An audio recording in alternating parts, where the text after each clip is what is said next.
What did Queen Elizabeth I really look like? Today we're going to dive into her portraits and contemporary descriptions to reconstruct the face of Elizabeth Tudor.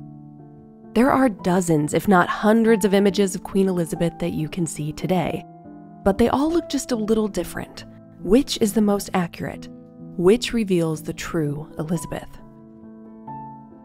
Elizabeth was in a unique situation. As a female monarch, it was crucial that she did not let one single crack of her personal vulnerability show. Remember, portraits at this time were more about power and image than about faithfully rendering a subject.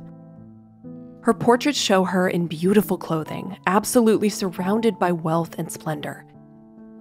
She's depicted as youthful and thin, even through her old age. It was remarked more than once that Elizabeth could be a vain woman. Even outside of personal vanity and the desire to appear beautiful to her subjects, her image was to reflect the evergreen power that England was. One of Elizabeth's approved portrait painters was Nicholas Hilliard. He remarked that Elizabeth was very picky about which images were approved. Much the way we take selfies with good lighting today, Elizabeth insisted that she be painted while sitting in the open light, so that no shadows would come across her face. This explains why many portraits of her look a bit flat, lacking the depth of light and shadow. Hilliard would have also been asked to brush away freckles, dark circles, wrinkles, or any other skin imperfections. We only have a few life portraits of a young Elizabeth. Even this famous portrait of her coronation wasn't painted until after her death. A few that I find very accurate looking are those from her early years as queen. Elizabeth was never described as a great beauty, something she was keenly aware of, but her portraits have a very noble quality. We see she got her beautiful red gold hair from her father's side, but I also love that she got the dark eyes of her mother. The features that are consistent across her portraits are a thin, graceful frame, a nose with a hook in the middle, rather small lips, and a high forehead. It appears that her hair was naturally curly or wavy. Sometimes the styling of her wigs in these images makes it difficult to tell. She probably had some freckles, although those likely wouldn't be shown in the portraits. I also see a lot of similarities in face shape and nose shape to Anne Boleyn, assuming this portrait of Anne is somewhat accurate, of course. Also, like her mother, Elizabeth had a kind of charm that was difficult to measure in a portrait. It was said that she was incredibly witty and charming in person.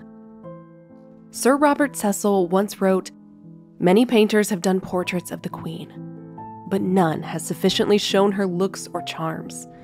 Her Majesty forbids the showing of any portraits which are ugly until they are improved." As Elizabeth aged, she became more and more self-conscious. A severe case of smallpox in her late 20s left her with a lot of facial scarring, so she remedied this by using a common makeup product at the time called Venetian ceruse. We know now that this is a toxic mix of vinegar and lead. However, the makeup wasn't quite as cakey as we think of it today. It was more of a medium coverage white makeup that would blend in with the skin, not so much a layer of paint. Near the end of her life, we know she had bad teeth and was partially bald. She took great pains to conceal these perceived weaknesses under heavy cosmetics and wigs. One of the last portraits of Elizabeth that can really be trusted is called the Darnley portrait. Painted around 1575, this image shows Elizabeth at the approximate age of 41. She loved this portrait so much that she approved its use as a pattern for the rest of her life, essentially asking artists to copy and paste this exact same face from that point forward. This face was reproduced over and over, with the clothing and other styling just being swapped to match the occasion or fashion moment. Art historians refer to this portrait as her mask of youth, as no surviving portraits between 1596 and Elizabeth's death in 1603 show the aging queen as she truly was. For my interpretation of Queen Elizabeth, I've used one of my favorites, painted in the 1560s. This was painted by an unidentified artist shortly after she had ascended the throne. It was in private hands for a long time. It was probably circulated as an image of Elizabeth for potential marriage alliances. To me, this one has the most detail out of all of her images, and this is pre-smallpox. I have two different recreations of this portrait. one that is faithful to the image and the other that shows her face from a different angle. I feel like we constantly see Elizabeth's face from this one single angle, so I wanted to try something new. I also have a modern-day version created from the Darnley portrait. So let's see Elizabeth I brought to life now.